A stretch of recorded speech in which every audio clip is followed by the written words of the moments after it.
প্রিয় শিক্ষার্থী বন্ধুরা, গত ভিডিওতে আমি তোমাদেরকে দেখিয়েছিলাম রুল 3-এর শেষ নিয়মটি অর্থাৎ মধ্যক নির্ণয়ের সূত্রটি। আজকে আমাদের রুল 4 অর্থাৎ প্রচুরক নির্ণয় কিভাবে করব সেই সম্পর্কিত ভিডিও।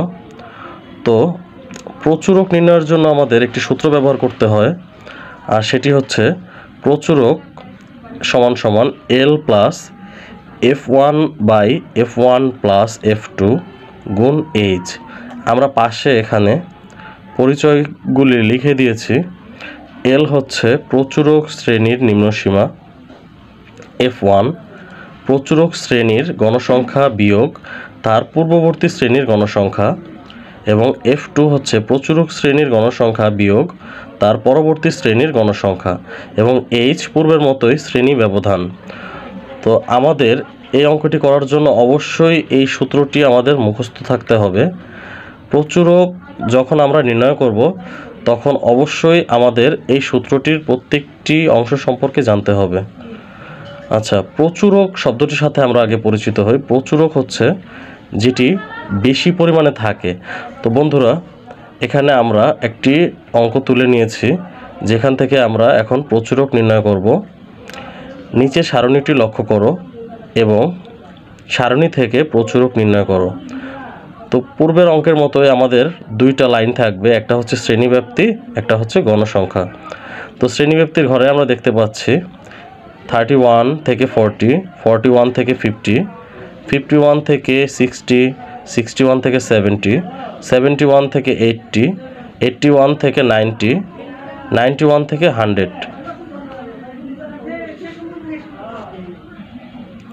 এখানে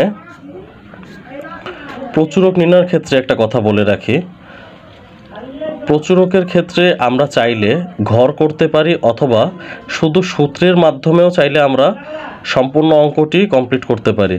তো যারা নতুন বা যারা বুঝতে অসুবিধা হয় তারা অবশ্যই এভাবে ঘর করে, প্রচুরকের জন্য আমাদের দুইটা ঘরই প্রয়োজন, মানে প্রশ্নে যে ঘর দুইটি আছে সেই ঘর দুইটি আমরা করব। আর নতুন করে দেখে দেখে কোনো কিছু বাড়তি করার প্রয়োজন নেই। প্রচুরক শ্রেণীর ক্ষেত্রে শুধু প্রশ্নে উল্লেখিত শ্রেণীব্যাপ্তি এবং গণসংখ্যা হলেই আমাদের কি অঙ্কটি করা সম্ভব। তো আমরা এখানে দেখতে পাচ্ছি যে আমাদের প্রচুরক নির্ণয়ের জন্য এই যে প্রচুরক নির্ণয়ের সারণী নিম্নে দেখানো হলো। প্রথমে আমাদের এখানে ঘর করেছি শ্রেণীব্যাপ্তির, এখানে ঘর করেছি গণসংখ্যার। ঠিক উপরে যতগুলি ঘর থাকবে সেই ততগুলি ঘর আমরা নিচে করে নেব, এবং কলাম হবে দুইটি। ঠিক আছে? তো আমরা দেখতে পাচ্ছি এখানে সর্বোচ্চ গণসংখ্যা হচ্ছে 12। এই যে গণসংখ্যার লাইনটা, এখানে সর্বোচ্চ গণসংখ্যা সবচেয়ে বড় সংখ্যা হচ্ছে কি 12। অর্থাৎ প্রচুরক শ্রেণী যদি আমরা বলি তাহলে যেই সংখ্যাটা সবচেয়ে বড় সেই সোজা বরাবর যেই শ্রেণী থাকবে এটা হচ্ছে আমাদের প্রচুরক শ্রেণী। তাহলে আমরা 12 যেই সোজা আছে এই সোজা আমরা যদি দেখি তাহলে আমরা দেখতে পাচ্ছি 61 থেকে 70, এটি হচ্ছে আমাদের কি প্রচুরক শ্রেণী। এই যে আমরা এখানে লিখেছি, অর্থাৎ প্রচুরক শ্রেণী হচ্ছে 61 থেকে 70। এবং এখানে আমরা লিখেছিলাম প্রচুরক শ্রেণীর নিম্নসীমা। তাহলে 61 থেকে 70 যদি আমাদের প্রচুরক শ্রেণী হয়, এল এর মান হচ্ছে নিম্নসীমা অর্থাৎ 61, এবং F1 হচ্ছে প্রচুরক শ্রেণীর গণসংখ্যা থেকে তার পূর্ববর্তী শ্রেণীর গণসংখ্যার বিয়োগ। তাহলে প্রচুরক শ্রেণী হচ্ছে 12, তার পূর্ববর্তী শ্রেণীর গণসংখ্যা হচ্ছে 8। তাহলে 12 থেকে 8 বিয়োগ করলে আমাদের থাকে কত? 4। তাহলে এই হচ্ছে প্রচুরক শ্রেণী। F1 এর মান বের করলে প্রচুরক শ্রেণীর গণসংখ্যা থেকে তার পূর্ববর্তী শ্রেণীর গণসংখ্যা বিয়োগ করলে আমরা পাচ্ছি F1 এর মান। এবার আসি আমরা F2 এর মানের ক্ষেত্রে।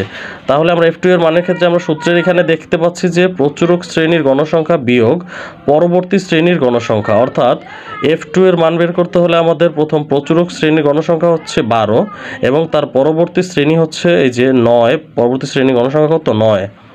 তাহলে F2 এর মান হচ্ছে 12 থেকে 9 এর বিয়োগফল অর্থাৎ 3, আর শ্রেণী ব্যবধান হচ্ছে 10, কারণ আমরা দেখতে পাচ্ছি 31 থেকে 40 এই সংখ্যাগুলোর মাঝখানে কত গণসংখ্যা হচ্ছে 10, সরি গণসংখ্যা না, শ্রেণী ব্যবধান। এখানে H হচ্ছে শ্রেণী ব্যবধান। আমরা জানি একটি শ্রেণীর প্রথম সংখ্যা থেকে শেষ সংখ্যা মাঝখানে যতগুলি সংখ্যা থাকে সেটি হচ্ছে তার শ্রেণী ব্যবধান।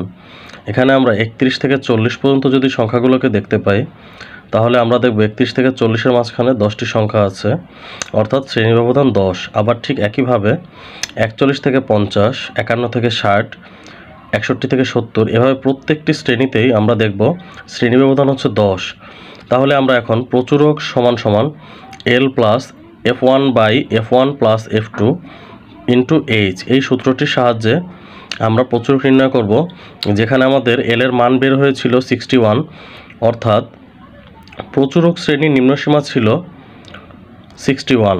তারপর F1 প্রচুরক শ্রেণী গণসংখ্যা থেকে তার পূর্ববর্তী গণসংখ্যার বিয়োগফল, এই যে 12 থেকে 8 বাদ দিলাম আমরা 4। F2 এর মান 12 হচ্ছে প্রচুরক শ্রেণী এবং তার পরবর্তী শ্রেণীর মান বিয়োগ করেছি 9, আমরা পেলাম 3। তাহলে 61 plus 4 by 4 plus 3 into H, যেটা ক্যালকুলেশন করলে এরকম দাঁড়ায় 61 প্লাস উপরে 40 নিচে 7, 61 প্লাস 5.7 সমান সমান 66.7 প্রায়। এটাই হচ্ছে আমাদের প্রচুরক। তো বন্ধুরা, আশা করি তোমরা প্রচুরক সম্পর্কে বুঝতে পেরেছো এবং পরবর্তী ভিডিওতে আমরা রোল 5 অর্থাৎ গড় নিয়ে আলোচনা করব। পরবর্তী ভিডিওর অপেক্ষায় থাকো এবং চ্যানেলটিকে সাবস্ক্রাইব করে এবং লাইক দিয়ে পাশে থাকো। কোনো সমস্যা হলে অবশ্যই কমেন্ট সেকশনে কমেন্টের মাধ্যমে অথবা ইমেলের মাধ্যমে আমাদেরকে জানাবে। আজকে এই পর্যন্তই, সবাই ভালো থাকবে। আল্লাহ হাফেজ।